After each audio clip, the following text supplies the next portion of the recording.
Did you know that when parents are asked what they would do if they had 1 extra hour every day, most parents say they would use it for sleep? Are you exhausted trying to balance kids, work, and play?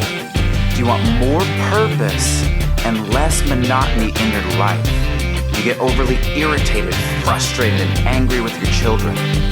If you've answered yes to some of these questions, then I'm glad you're here. I know how busy you are, and I'm not here to take your time. I'm here to help you take it back. Close your windows, open your mind, and let's kick some ass. Hey everyone, and welcome back to Kick-Ass Dad, Passionate Parenting in a Volatile World. We've got an exceptional show for you today. We've got David Pagan with us for the regular dad sessions, as well as Amy Alcini is going to be joining us for her new segment, and it's called Recycling Happiness. And if you're not familiar with Amy Alcini, she did an interview with us several months back, and she and I have been working on a book together, and we've got a whole lot of things lined up. So really excited about that. And again, great show for you today. We'll share a quote of the day, what I've been to, then we'll kick it right into high gear with our collaborators. All right, let's flip it.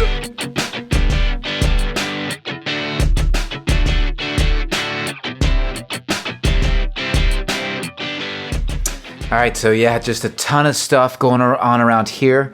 We've been crazy busy in the CAD studios, not to mention, I've got a full-time job, so we've just got so many things going on, and I've been spending a lot of time working on these things, and I know how critical it is to, really create the momentum in our lives that we're looking for, and, the entrepreneurial spirit and working the side business, I'm passionate about it, but there needs to be balance, right? We can't just run ourselves ragged. So last night I was up a little bit late doing some editing, and I fell asleep, and my son, in his infinite wisdom, grabbed my phone so my alarm didn't go off this morning, and I ended up sleeping until 10:30.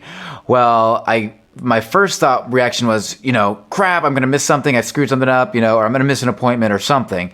And, it happened that I didn't miss anything. And I just so happened to get an extra, hour and a half of sleep that I actually really needed. And, so I was a little upset with my son at first, but, after a minute, I took him aside and said, hey, son, you know what? Don't ever take my phone from me again without telling me.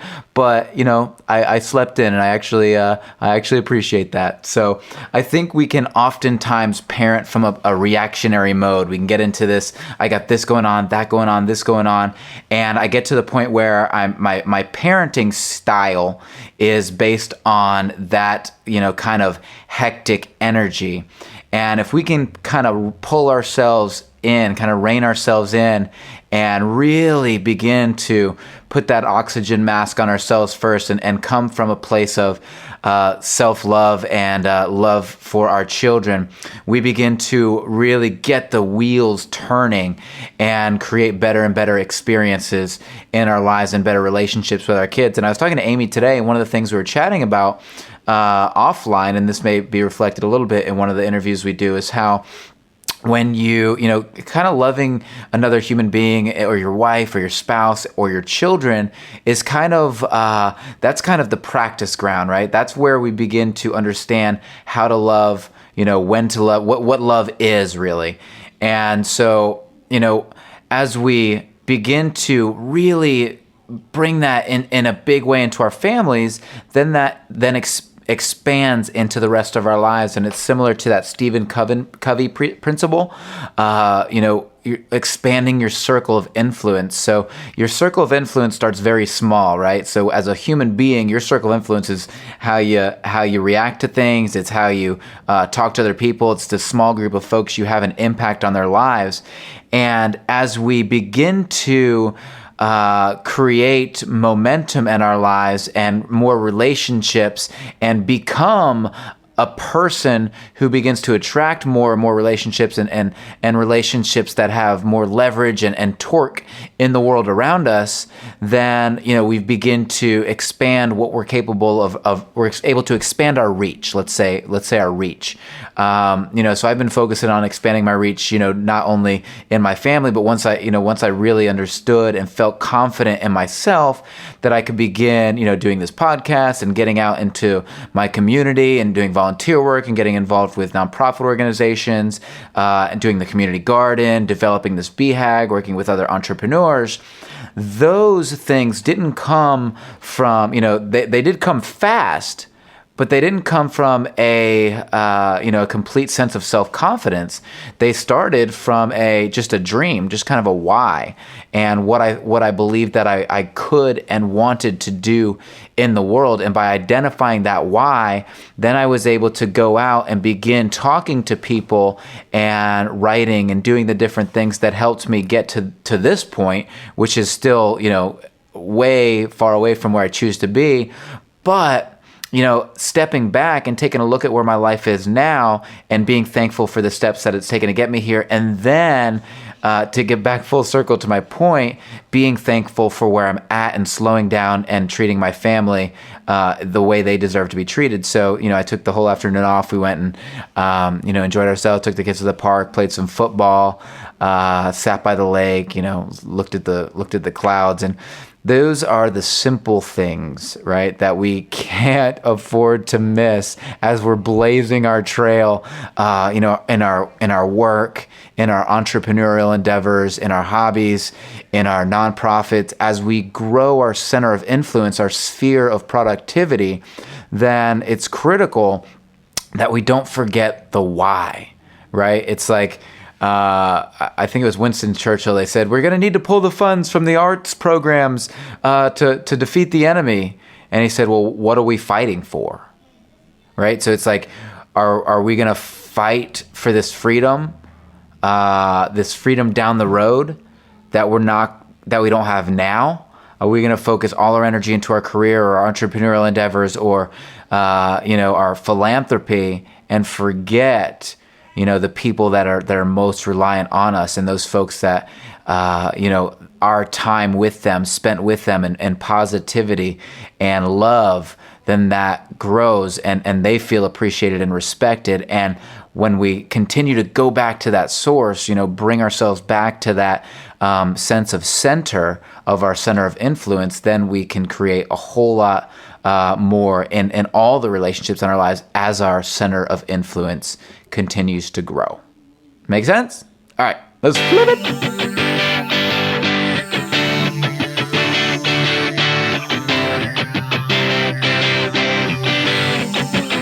Hey everybody, and welcome back. I've got Amy Alcini on the line with me today for our new segment called Recycling Happiness. Amy is a writer, a speaker, a poet. I'm not sure what you don't do, Amy, but it's certainly incredible from my end, and I love having you on board. How are you today? Well, Michael, how are you?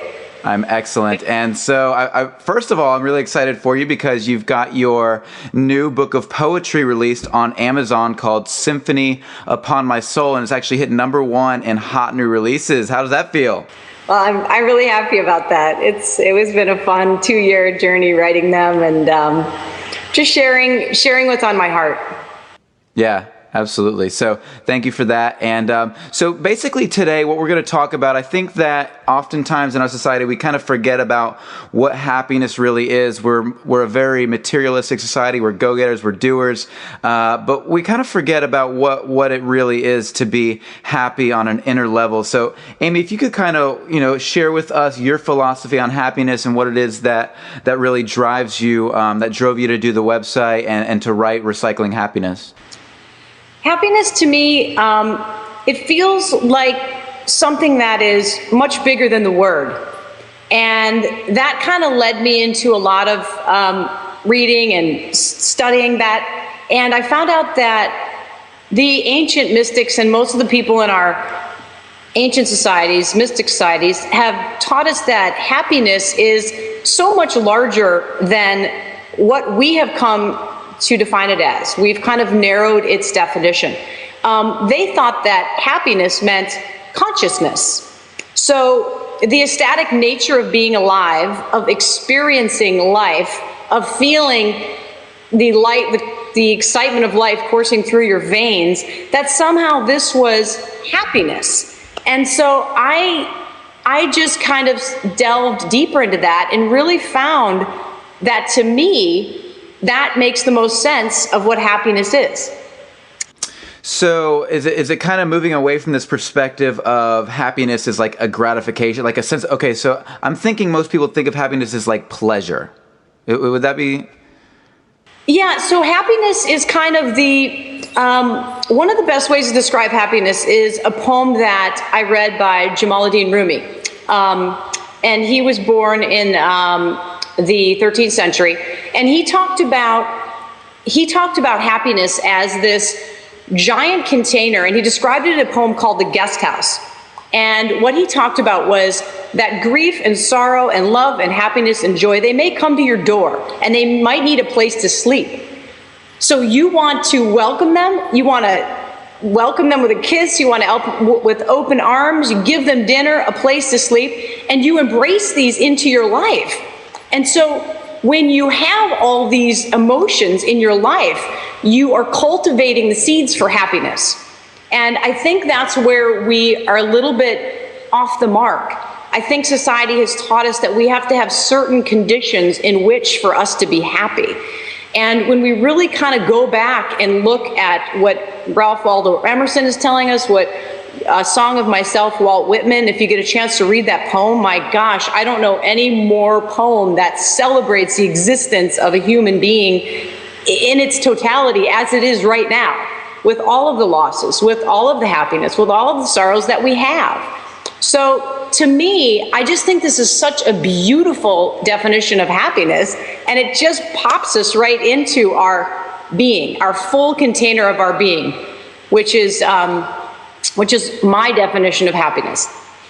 Right. I was talking to a mutual friend of ours, Jay 40, the other day, and one of the things that he was saying, he had just got back from a wedding of his daughter, and it's like, how can you experience like more joy than your daughter, if you like the guy, of course, but his daughter getting married and moving on to this next stage of her life, and he just got to be a huge part of that, and he was so blown away. And I said, he texted me and told me about it, and I texted him back. I said, life is a symphony, and he texted me back. He goes, yes, in all its major and minor chords. Aww. And I think that's like part of it. Like it's like the minor chords are kind of the darker and the parts of life that don't feel good, and the pain and the loss and the tragedy, and people in your life who get sick, and we have these tragic moments in our life. But kind of what you're saying is that that's part of the entirety of happiness. That moving through those things gives you insight and perspective to live more fully. Is that kind of where you're going? Yes, that's exactly what I'm talking about. Actually, Rumi says exactly what you said, but that he looks at these as they're like cleaning your house. They're like emotions that are cleaning out this beautiful container, which is you, for more happiness to arise. So, I talk to people a lot who've had losses or sorrows or different things happen to them in their lives, and this is something that's always going to happen.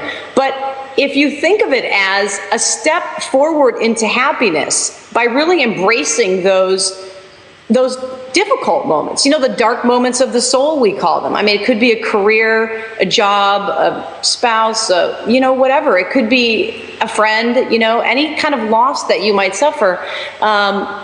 If you look at the entirety of it, you'll see that there's something in that, that you comforting them, or you having to deal with a loss, or taking some time off from a job that maybe you really didn't like, that all these things are they're really on your way, directly on your way to happiness.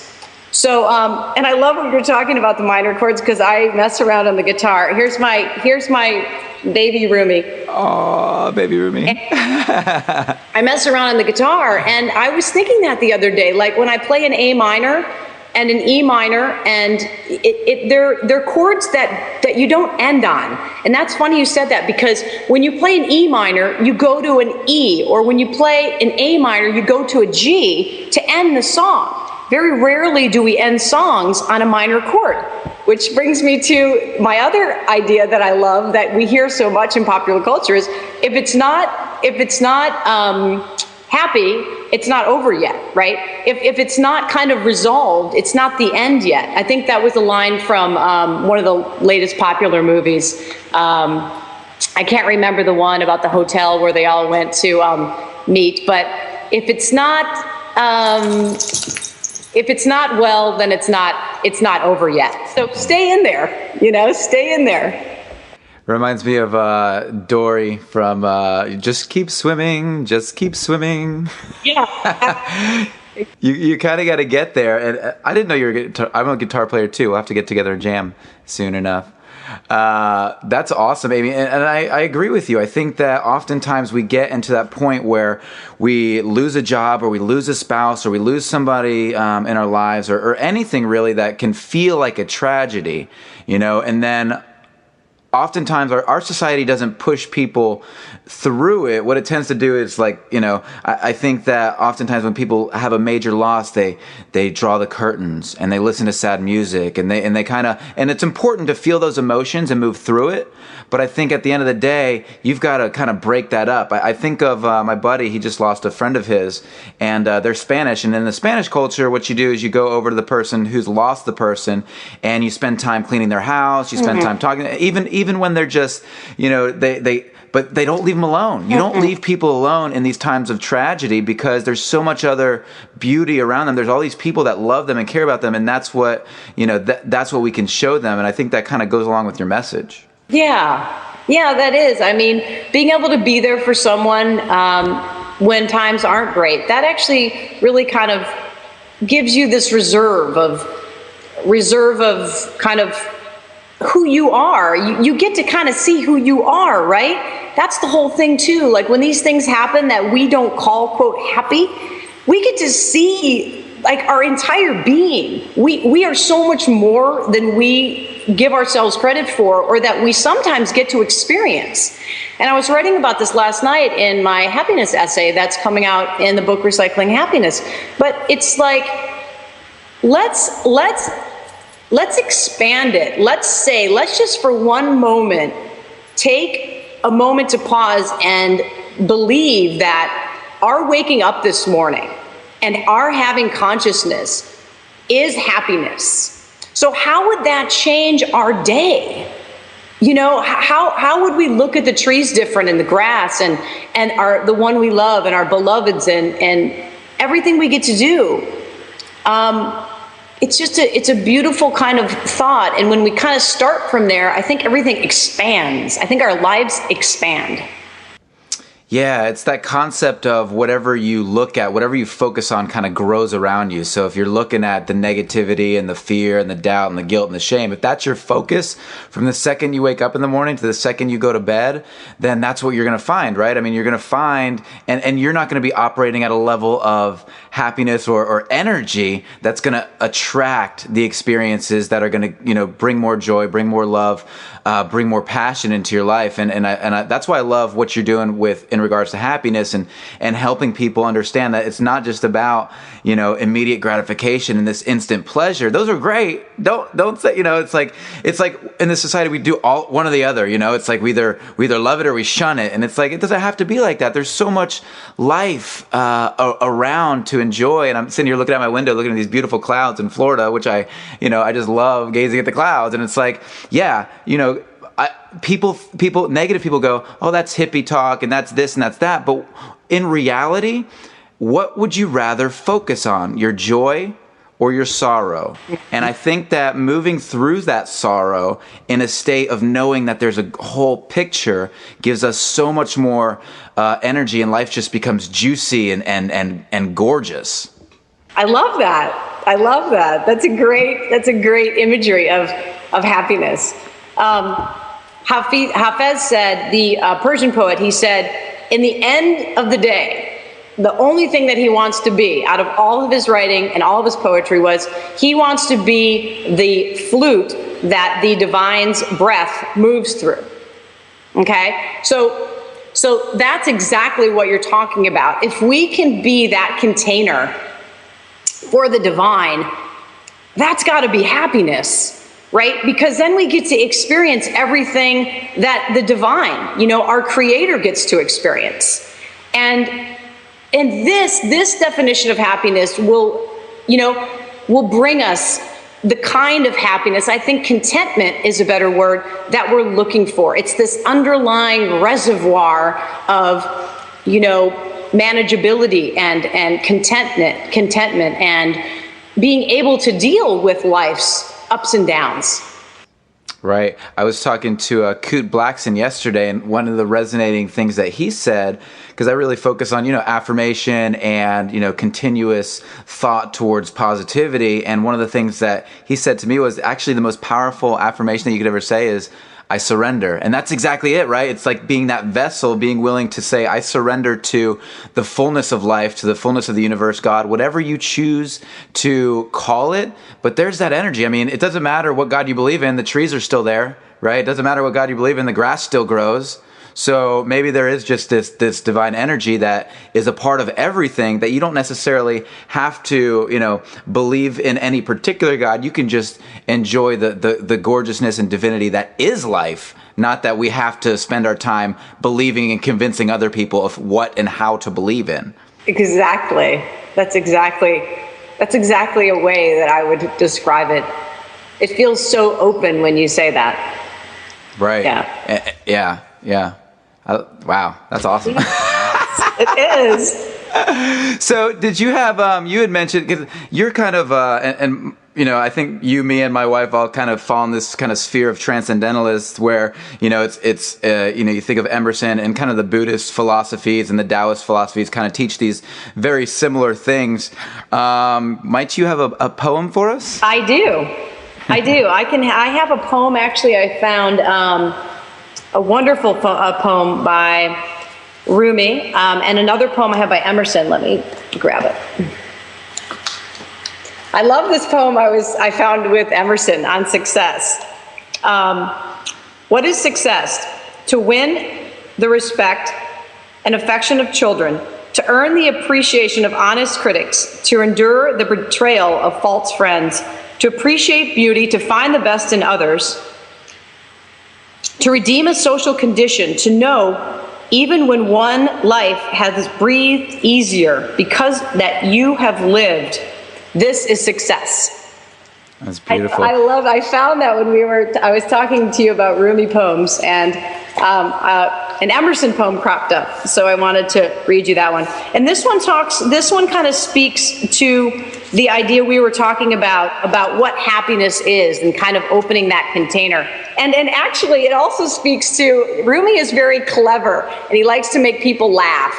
He likes to kind of turn it on them and let them see how their thinking may be a little faulty. He does it in a very kind way, but he really tries to get people to kind of see their own misthinking. So he wrote a poem called Sweet Taste of Grief. And he said, I saw grief drinking a cup of sorrow. And he called out, it tastes sweet, does it not? And he said, oh my God, you've caught me, grief answered. Now you've ruined my business. How can I sell sorrow when you know it's a blessing? So I think that's such an interesting poem that he takes it into a conversational piece and just pulls it out and throws it out into the open that, that grief, drinking a cup of sorrow, he's enjoying it. What? Right. He's enjoying it. And now you can't sell that as a business. You can't sell sorrow as a business and unhappiness as a business and pharmaceutical galore as a business anymore. What? Wow, this throws a wrench in the whole economy. I think he's just so genius. I mean, it really parts of our life. And when you kind of uncover, a lot of what I like to think about everything is when I think about the spiritual path, I think about uncovering, right? What can we uncover in our soul that's already there that can help make us happy, right? It's the delayering of ourselves, because we already are brilliantly happy sentient beings. The Course in Miracles says, happiness is my function. Happiness is my function. That's a a sentence. Like that's what we're supposed to wake up and be. I mean, there's a lot of traditions out there that really have a different perspective than what we're being sold. Yeah. Yeah.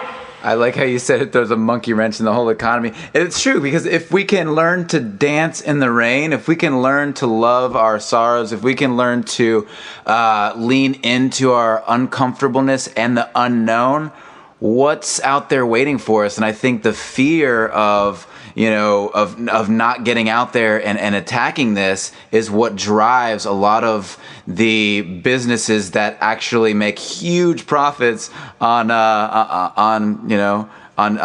selling you sorrow. Beautiful. It's exactly, and it's unbelievable how apropos it is to today. Yeah. He wrote that, what was 13th century? Yeah. Rumi was 13th century? He was, yeah. That's when he was born in 1207, I think, and he died around 1272. Wow. But that's when Rumi was alive. And one of the things I love about Rumi is that more than any other ancient philosopher or mystic, there were more people from every tradition of that area of the world, which was Turkey and Afghanistan, that attended his funeral than any other person. So people from every tradition, every religion, from the Islamic faith to the Hindu faith to all the different kinds of faiths that were on the planet, they all came to his funeral. So it was like they had people that were warring against each other year before, and now they're there celebrating Rumi's life. He talks so much about love and bringing people together. It's so much a credit to him and to the idea of love, that really it can transcend every difference that we have. Right. Beautiful.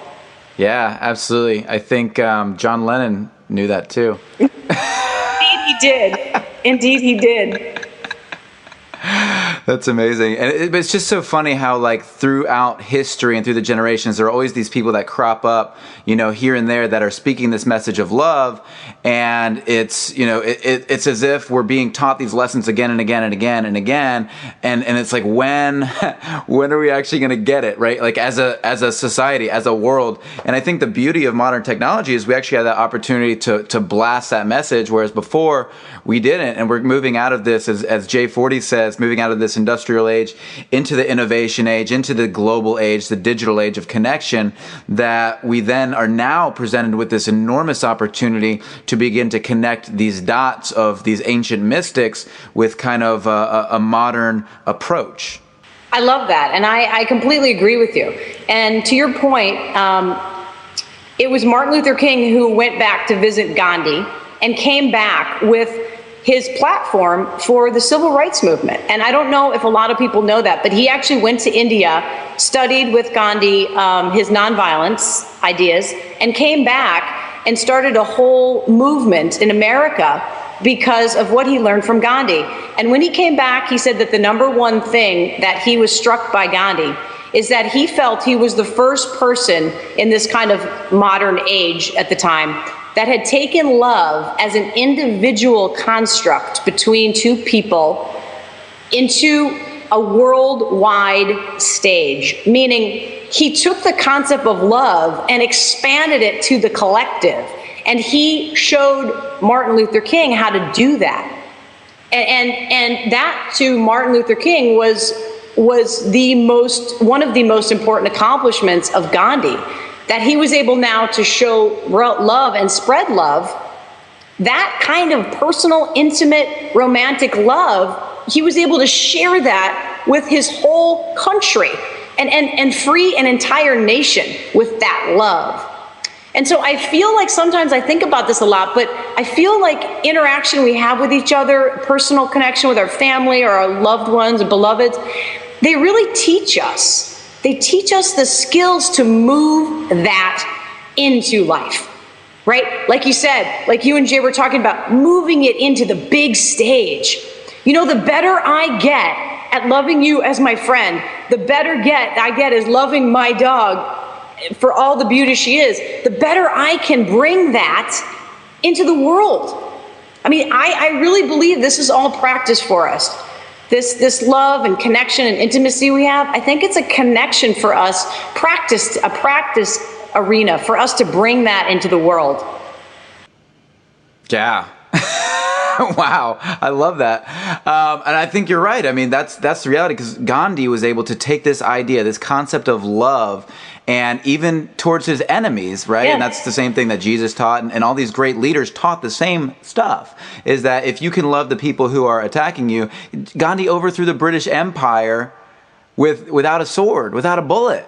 You know, he also said, what was one of the things he said? I may have shared this with you before, but if you think you're too small to make a difference, try sleeping in a tent with a mosquito. I love right? that. Right. So it's like you've got this intensity of the individual to create this sense of love and power, power in love. And that then creates this, it expands your circle of influence, just like Stephen Covey talks about the circle of influence. You focus on the things that you can impact. So you love your family. You practice this unconditional love to your family, and then once you can really master that, then you can take it out another layer and expand that influence into the world. And I think that you speak beautifully about that. That's so powerful. Oh, thank you.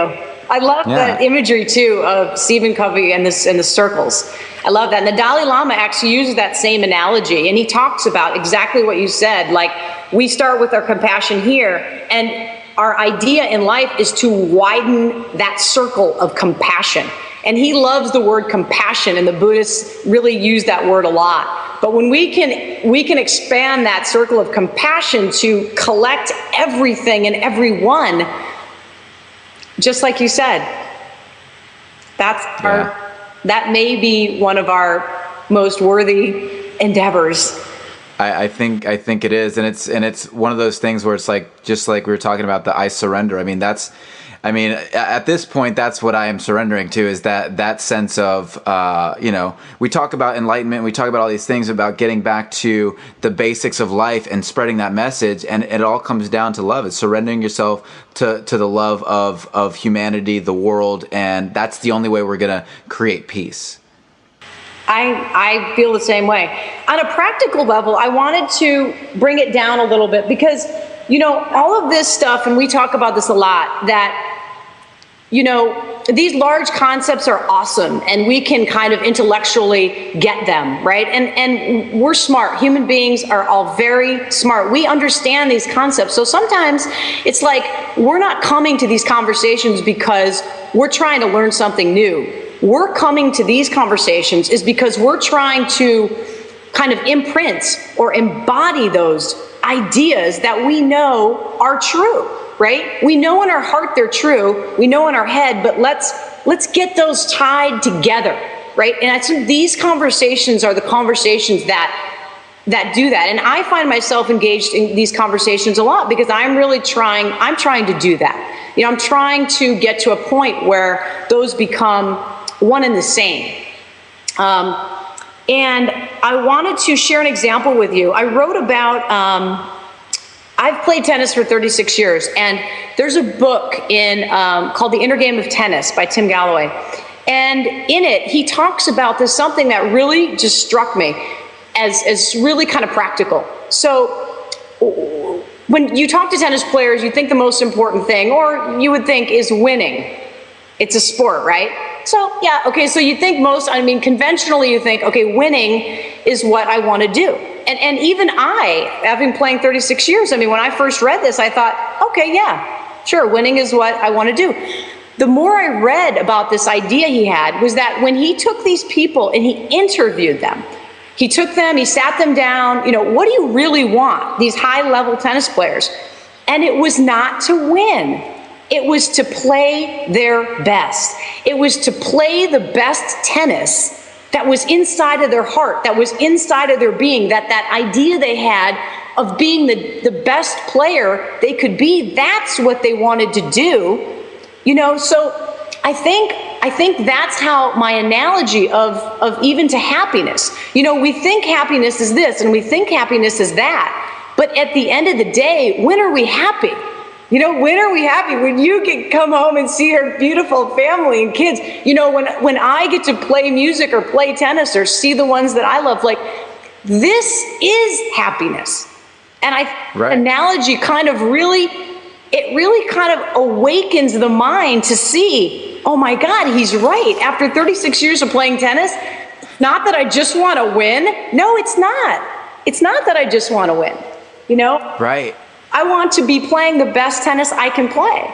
So And I love how you said that, because it's and the only way you can play the best tennis you can play is have other people who are out there play. It's like without a Federer, there's no Nadal, right? Like, so they just make each other better. Yes. And it's the same analogy. You just push each other and push each other just to be your best. And that's awesome. He actually talks about that, having the people in your life that you think they seemingly are your opponents, and really they're just letting you be the full flower, bloom into the full flower and beauty and symmetry of what you are. So yeah, exactly. That's awesome.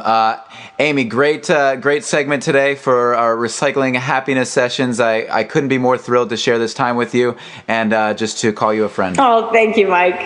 Nice talking to you. You too. Bye-bye.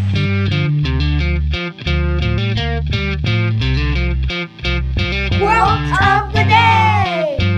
Hey everybody, and welcome back. Today's quote comes from the Buddha.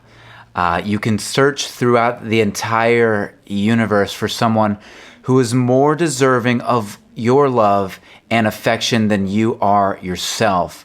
And that person is not to be found anywhere. You yourself, as much as anybody in the entire universe, deserve your love and affection. And we have talked about this again and again and again on this podcast, but I'm not going to relent. I'm not going to let up on you, because if you have earbuds in right now and you're going through life with negative thinking and thinking crappy thoughts about yourself, then stop it. You deserve the same love that anyone else deserves of you. If you have an uncontrollable love for your children and you are just passionate about them, you deserve the same love for yourself. You do not deserve to be standing in front of a mirror and saying, I am ugly, I am fat, I am not worthy, I am, and we go on and on and on. If you look in front of the mirror and say, I am, whatever the next words that follow will be true for you.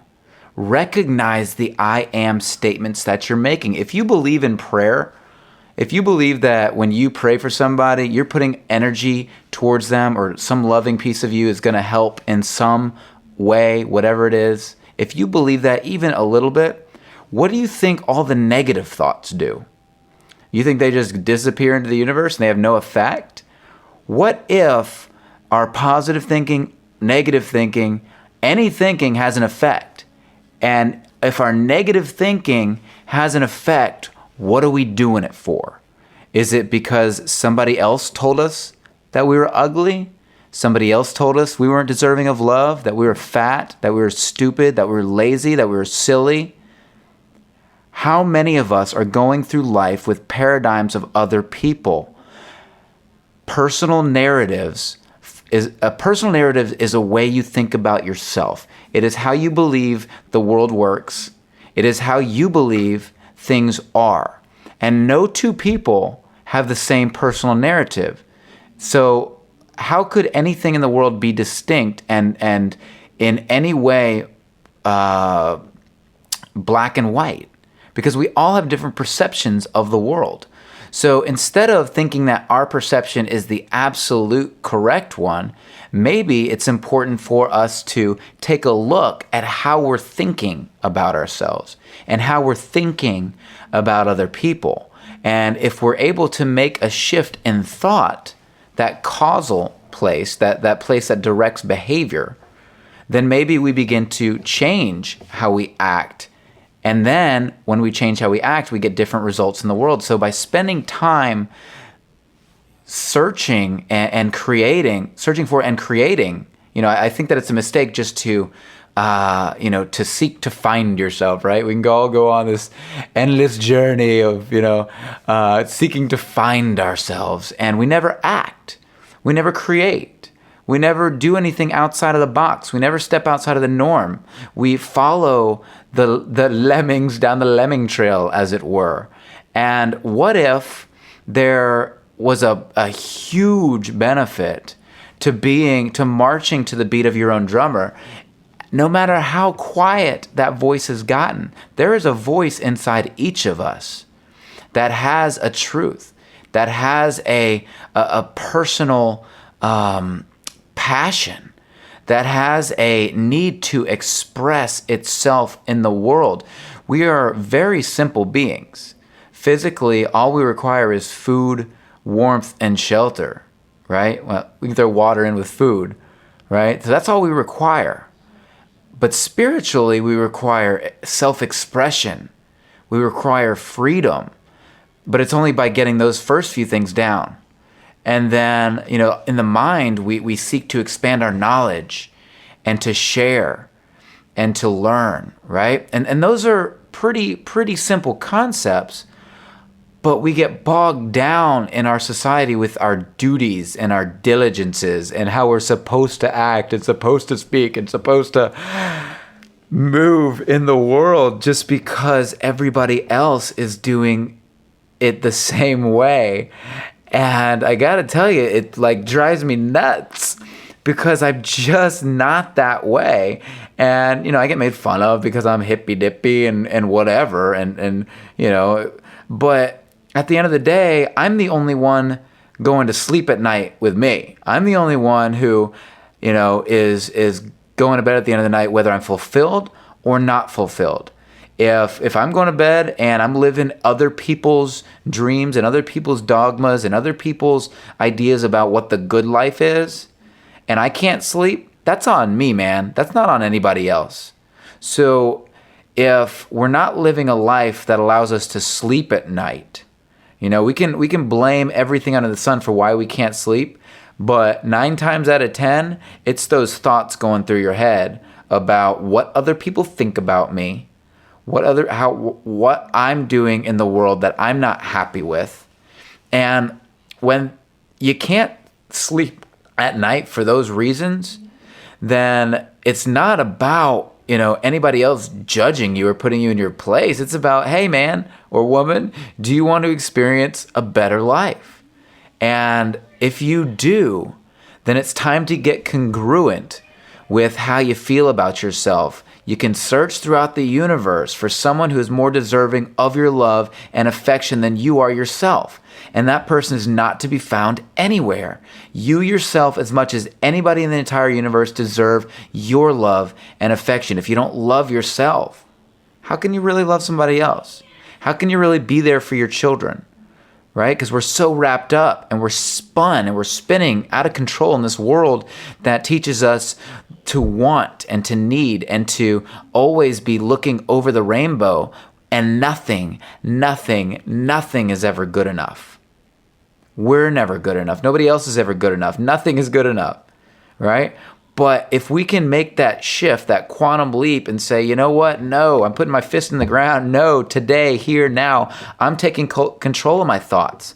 I'm taking control of my actions, and I'm taking control of my behaviors. I'm not going to start by trying to change my behavior. I'm going to start by changing the way I think, the way I feel about myself, right? And if we can begin to make those shifts, then we can begin to live the lives of our dreams. Flip it.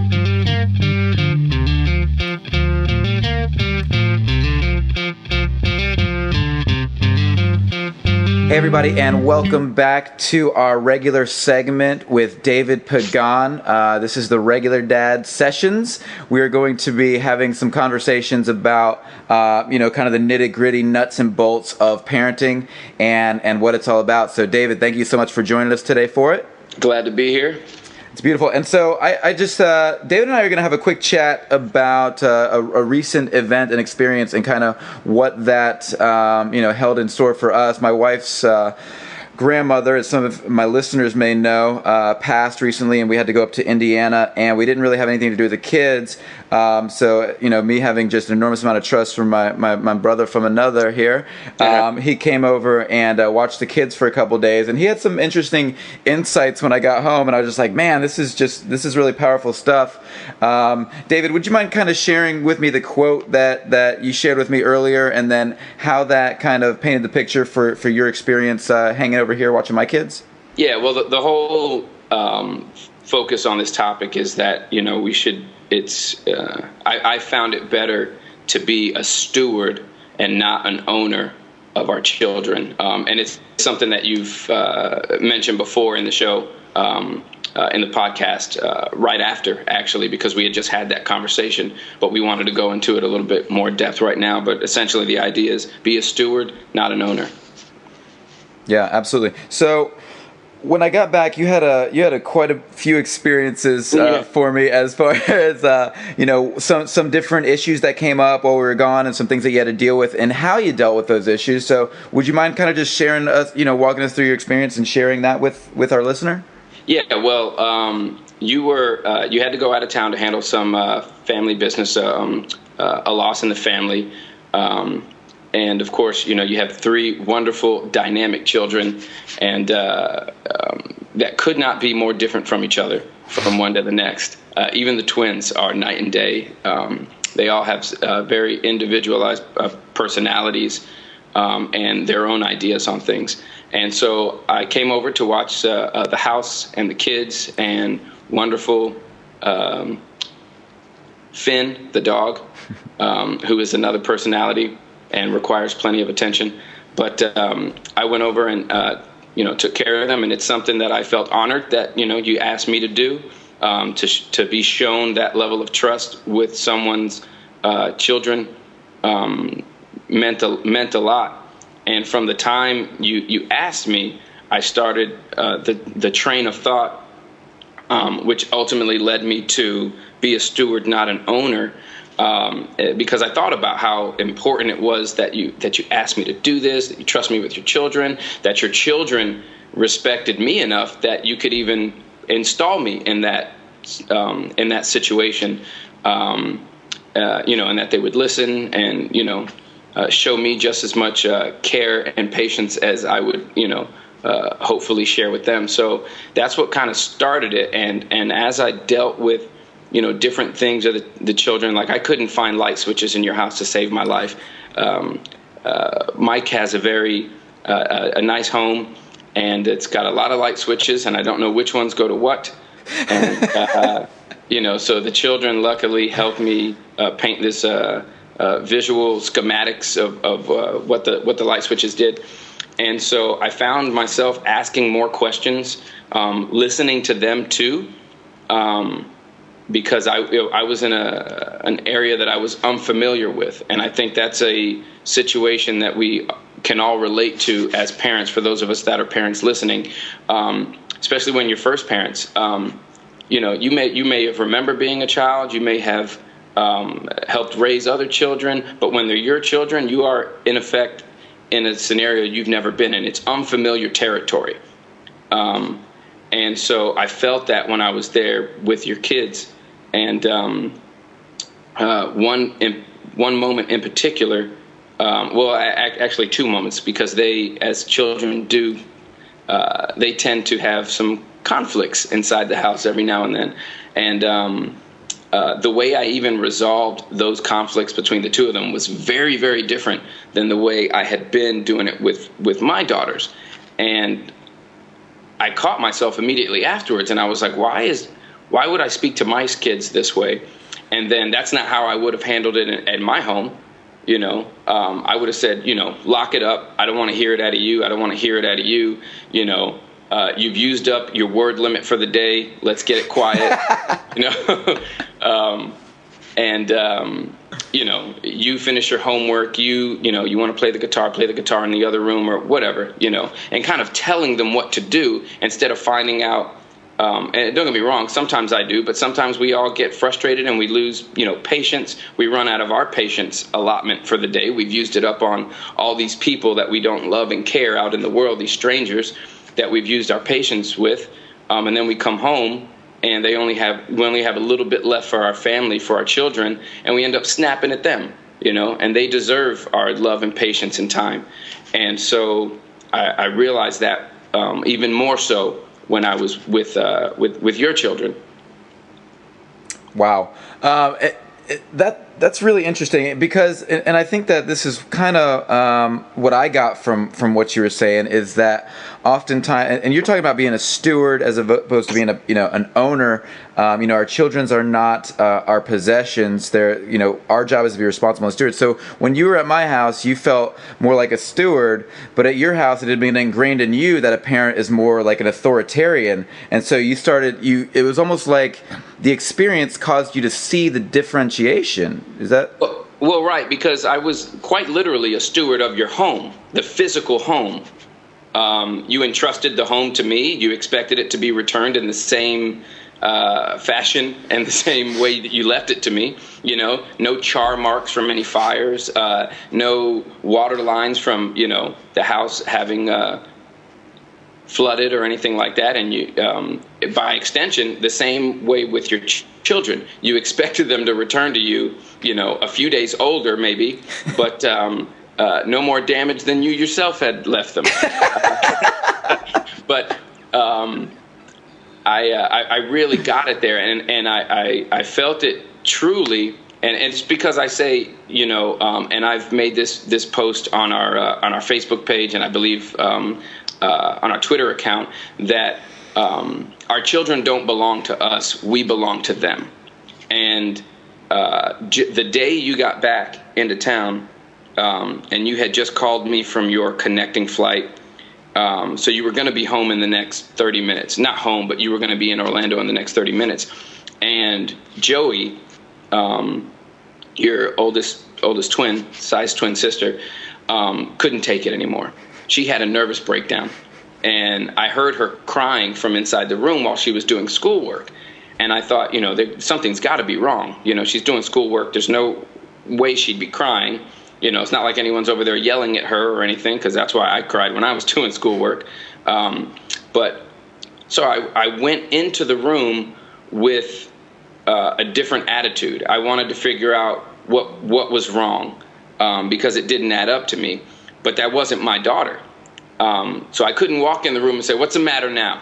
What's your problem now? How does spelling make you cry? Cut it out." And these are probably direct quotes from my house at times. But I went into the room, and even my tone was different. I practically whispered to her when I came over, and the tenderness that I showed in my voice to her was because I don't know her.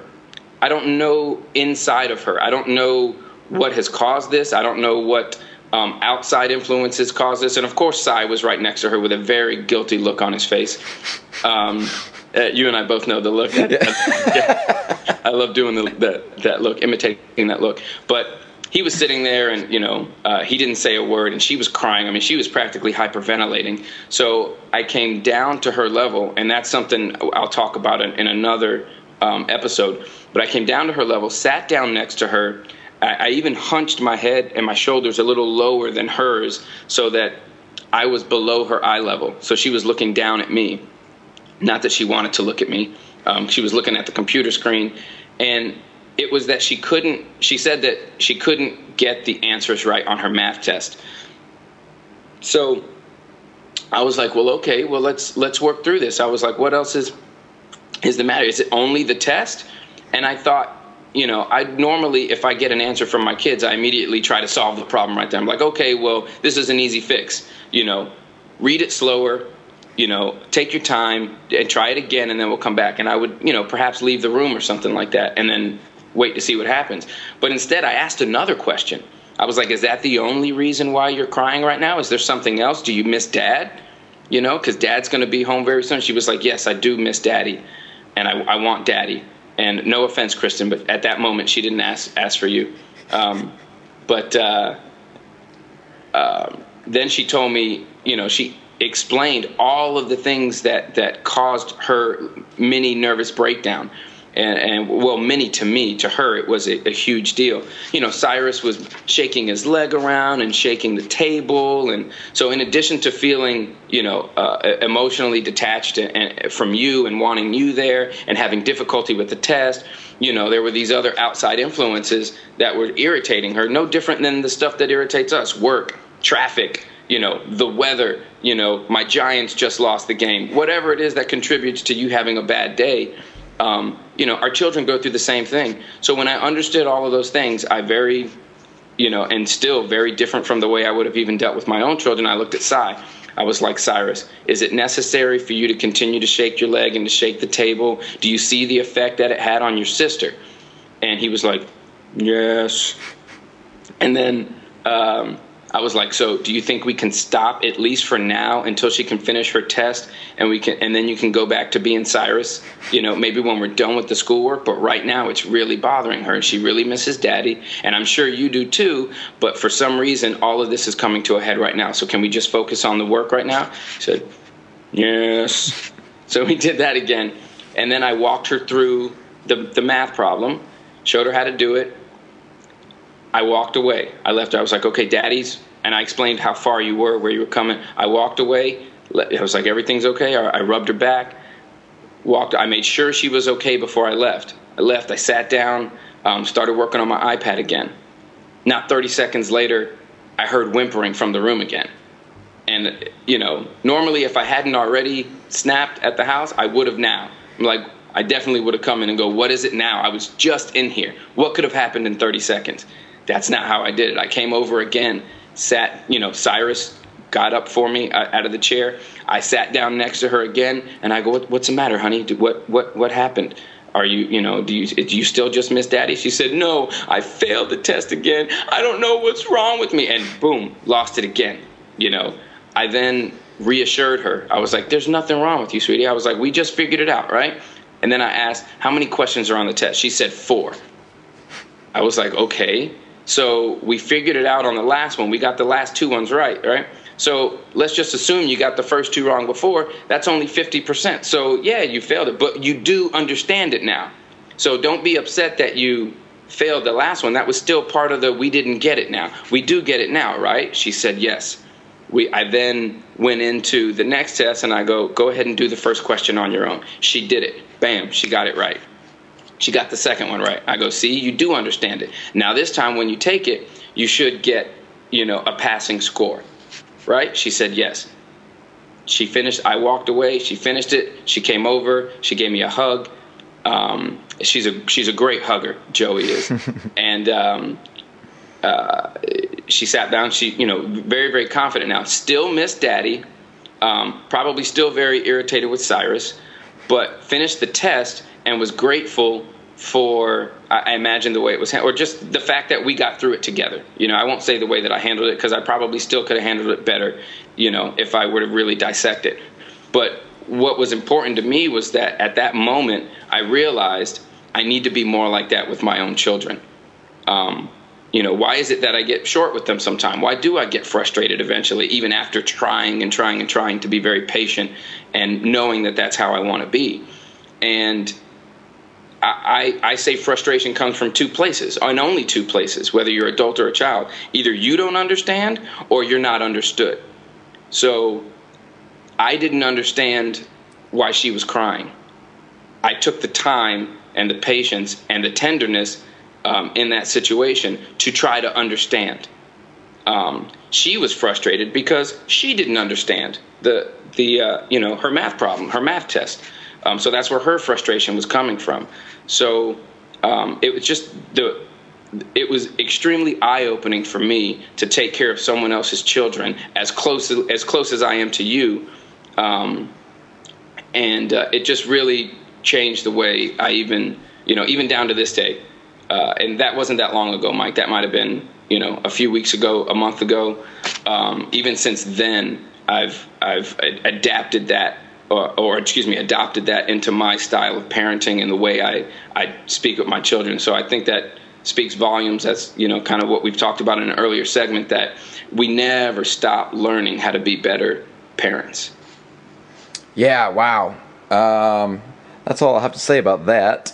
I mean, I mean, that's David. I mean, that's just so powerful, dude. I mean, to know that our kids come into this world with very special, unique gifts, talents, ideas, and to assume that there are possessions and we know them, or we always know what's best for them, is just.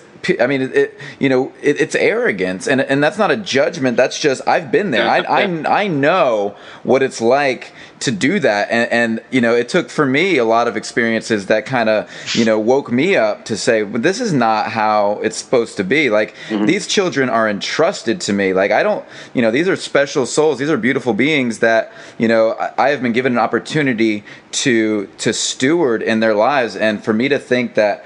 For me to treat them in ways that are not congruent with that, it's just, it's something that I don't want to do anymore. Right. And it was, we oftentimes get frustrated with our children, and it's because, and just like you do with anybody, honestly, you might do it with a stranger even, or someone at work. We assume they know everything that's in our minds. And especially with our kids, I think we do it far more with our children. We ask them to sweep the floor, whatever it is, or mop the floor, and then we get frustrated with them when it's not the way you would do it. And I remember one time I asked my daughters to do something, and then got frustrated. I asked them to clean the bathroom, and they did clean the bathroom as far as they were concerned. I went in there, I was like, no. This needs to be done, that needs to be done, this needs to be done still. This is not a clean bathroom. This is also the guest bathroom, so it needs to look nice. And then I walked out. Then the third time I went in there, it still wasn't, up to snuff as far as I was concerned. And then, I got a little frustrated, and I was like, what do you mean you don't know how to do this? And then I thought to myself, I was like, holy crap, why would they know how to do that? Did you take the time to sit there and show them the way you want it done? Or when it comes to mopping or sweeping, did you show them all of the physics and ergonomics that goes into, how you might want to hold the broom or whatever? And keep in mind, even if you show them, that's how you hold it as a full-size adult. That's how you go about it. He can't hold it the same way. I remember trying to teach Sai my way of sweeping a floor when they were helping me clean the house to get ready for you to come home. Cyrus couldn't hold it the way that I do. He's shorter than I am, far shorter than I am, So I had to try to get down and then see how it would be, ergonomically efficient for him to use that, and to use leverage and to, use the angle of the broom and whatever. We can't be frustrated with our children for not knowing how to do stuff, especially if we don't show it to them. We can't just assume they know because and then be frustrated that they didn't figure it out because we thought they were, far smarter or could. That's a horrible way to say it, but learn from osmosis, just from being around. I watched my dad do tons of work in his glass business. I was with him side by side for years. I would see him do things. He didn't teach me how to do things. So literally, when he asked me if I felt like I could take over the business, I had to answer no. And he was frustrated. He was like, but you've been with me all these years. I was like, yeah, but you just told me to do things. I don't know why those things were done. I don't know why it's important. So it's not mine. It doesn't belong to me. I just know how to carry out some tasks. So we can't get frustrated with them, and that comes from an ownership standpoint, like we're paying them, like we're paying our employees, you should do this. You're not doing that. Oh, you're fired. You can't fire your kids. They can fire us. But you can't fire your kids. It's always going to be your kid. So, try to keep that in mind. I try to keep that in mind now that they don't belong to me. I belong to them. And because of that, I owe them this teaching. I owe them this patience, I need to be with them, to show them those things. Otherwise, I can't be frustrated when they don't live up to the expectations in my head that I didn't share with them. It's not fair. It wasn't fair when I was a kid, and it's not fair now.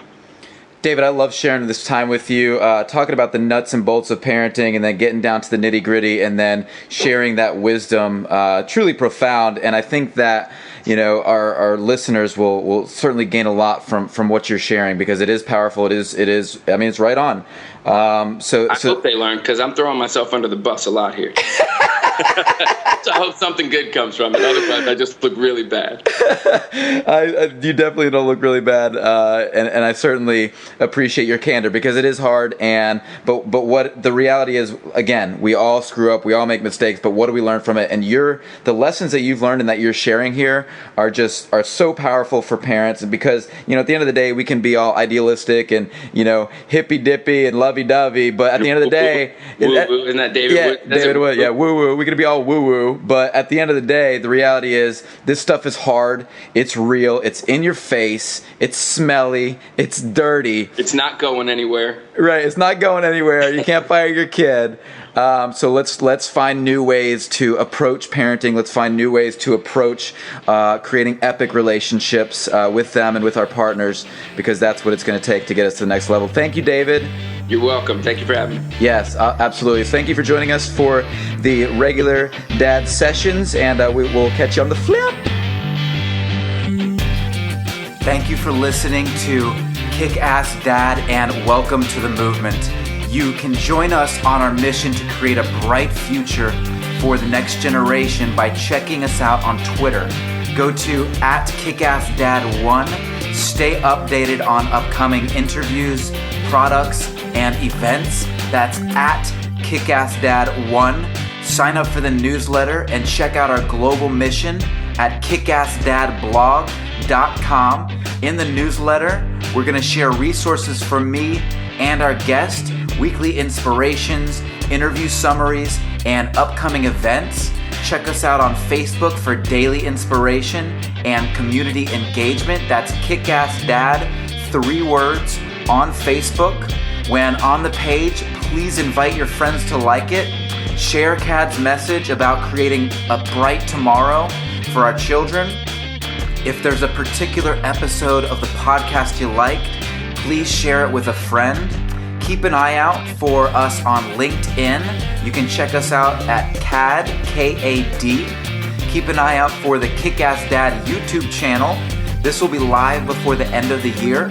I would like to thank my partner Dave Pagan for his exceptional work in helping to make this podcast the success that it has become up to this point. I would like to welcome Jason Huey, our new partner and producer, to the team. You can expect a significant upgrade in format and quality of the podcast. Thank you, Jason.